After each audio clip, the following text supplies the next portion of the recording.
mechi imeisha salama, kila mmoja ni mzima, lakini kwa Watanzania ni masikitiko. Masikitiko kwenu nini? Young Africans wamepata alama moja akiwa katika ardhi ya nyumbani dhidi ya Al Ahly. Tuzitazame kwanza dakika zote 90 za mchezo zilikuwa za aina gani, kabla tulija kuzungumzia baadhi ya matokeo yaliyotokeza kwenye mchezo. Zilikuwa dakika 90 nzuri sana kwa upande wa timu zote mbili, kwa sababu mechi ilikuwa imebalance. Sikuiona Al Ahly ile ambayo muda mwingi naweza ikakusaka kutafuta matokeo ya ushindi. Lengo lao nafikiri leo lilikuwa ni moja tu, walikuja kwa ajili ya kutafuta angalau sana zuri.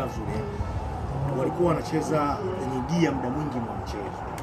Nilikuwa namwangalia mwalimu Jesse Otura kwenye eneo la system ya mchezaji, alikuwa anazuia na 4-3-3, lakini 4-3-3 yake alikuwa anakabia kuanzia eneo la katikati mwa uwanja kuja huku chini, lakini hata kwenye kufanya build up alikuwa anafanya build up from the back.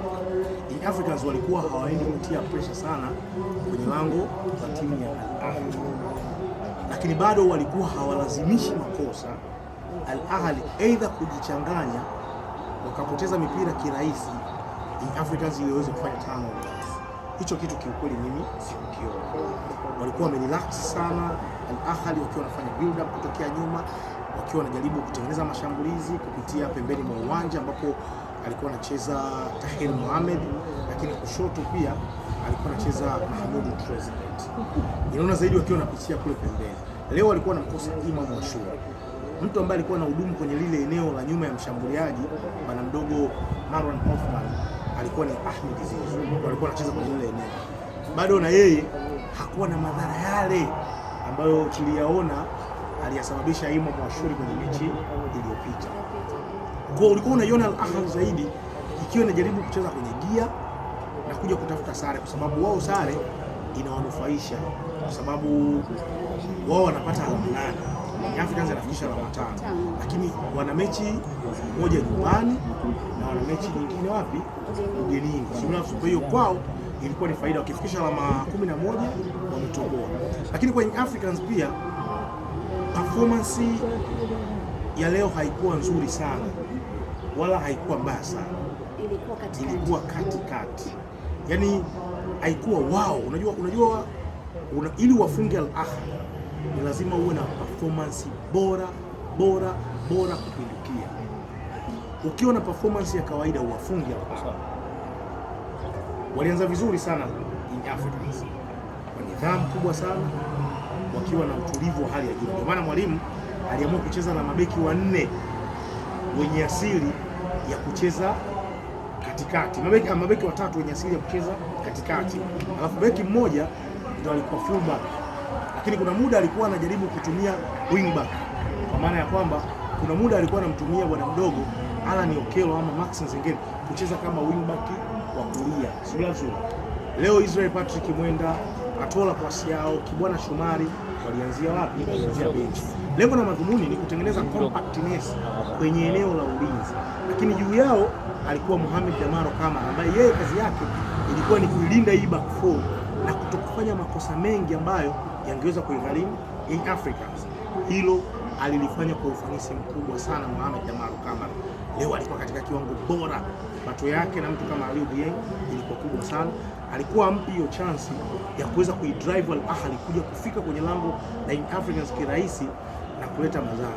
Alikuwa atoi hiyo room ya kufanya link up kati ya Ahmed Zizu ama kile kiungo cha ushambuliaji na wakina Aliou Dieng ama Marwan Ate kwa ajili ya kuidhuru Young Africans. Kwa leo Mohamed Damaro Kamara alifanya wasema majukumu yake kwa usahihi sana. Lakini shida ambayo niliyoiona mimi, ukiacha kiwango cha Pacome Zouzoua ambaye leo angalau alikuwa na drive team kwenda mbele, yeye pekee yake kuna muda alikuwa anaichukua ile safu ya ulinzi ya Al Ahly, anaingia nayo anajaribu kupiga mipira ya hatari, akawa anajaribu hata kupiga, lakini bado ilikuwa ngumu. Ukiacha hivi, bado sikuona performance nzuri kwa wachezaji wote ambao walianza. Duki Abuya, ukiacha shooter aliyopiga Alan Okello, bado leo kulikuwa na madhara sana. Lakini pili, angalau Depo alikuwa anafanya link up play. Kilichonishangaza sijui mwalimu nini alichokifanya kwenda kumuingiza mtu kama Prince Dennis Dube vizuri, naamini kuna sababu nyingine angeifanya ingekuwa ni bora zaidi kuliko kumtoa Depo ambaye kuna muda alikuwa anawashughulisha sana bwana mdogo na Ray pamoja na Yasser Al-Khelaifi ambaye baadaye alikuja akaumia. Sijui kwa nini alifanya hivyo. Kwa hiyo ukifanya tathmini ya mchezo mzima kiufundi, unagundua kabisa kwamba Young Africans leo hii hawakucheza vizuri sana wala hawakucheza vibaya sana, hasa kwenye eneo la ushambuliaji ambalo kwangu mimi lilipaswa leo kuwa bora zaidi, kwa sababu Young Africans walikuwa wanazihitaji hizo alama tatu kwa muda. Hata aina ya goli walilopata Young Africans leo hii alikuwa kwenye open play, yani tuwafungue Al Ahly kwa ubora alikuwa nao, labda Pacome, labda Alan Okello, labda Depo, labda bwana mdogo Nandi Luke Abuya, Max Nzengeli. Ilikuwa goli walilopata Young Africans lilitengenezwa kwenye kiwanja cha mazoezi. Ile foul walilopata Young Africans na kufunga ile goli lile lilikuwa ni kwenye kiwanja cha mazoezi, lakini sio kwenye open play ambapo unasema Young Africans leo unaona kabisa wana matamanio kuweza kupata wana matamanio kuweza kupata ushindi. Unajua ile do or die ilipaswa kuonekana leo kwamba Young Africans lazima wapushe mashambulizi ili kuweza kupata nini, kuweza kupata matokeo mazuri, kwa sababu mimi nisingeshangaa Young Africans kufungwa na Al Ahly.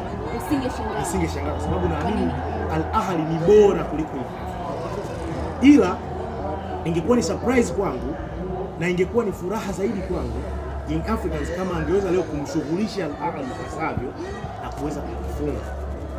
Sio mbaya kupata alama moja Young Africans, sio mbaya, lakini bado haiwaweki kwenye mazingira mazuri ya kuweza kufuzu kwenye hatua inayofuata. Kwa ubingwa barani Afrika ina maana kuna hatihati ya kuzikosa timu zote mbili kwenye hatua ya robo finali. Kwangu mimi imeniuma.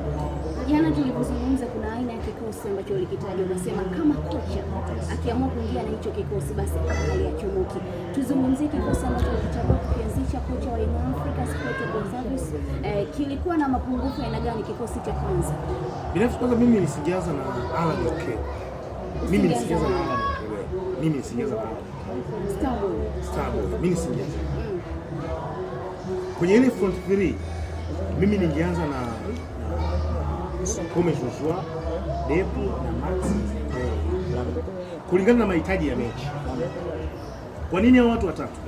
Hao watu watatu wana energy, lakini kama haitoshi, hao watu watatu wana uwezo kukutana mpira, alafu ni ngumu kuweza kuwanyang'anya mpira na wana hatari sana watu watatu. Kwenye eneo la kiungo nilikwambia anapaswa kucheza Mohamed Damaro Kamara na Duke Abuya, kwa sababu Duke Abuya ana uwezo wa kudrive team kwenda kwa wapinzani, yani ana uwezo. Alafu Mohamed Damaro Kamara sote tumeshuhudia leo performance yake kwenye kulinda ile backfield. Hakuna mtu ambaye amedao.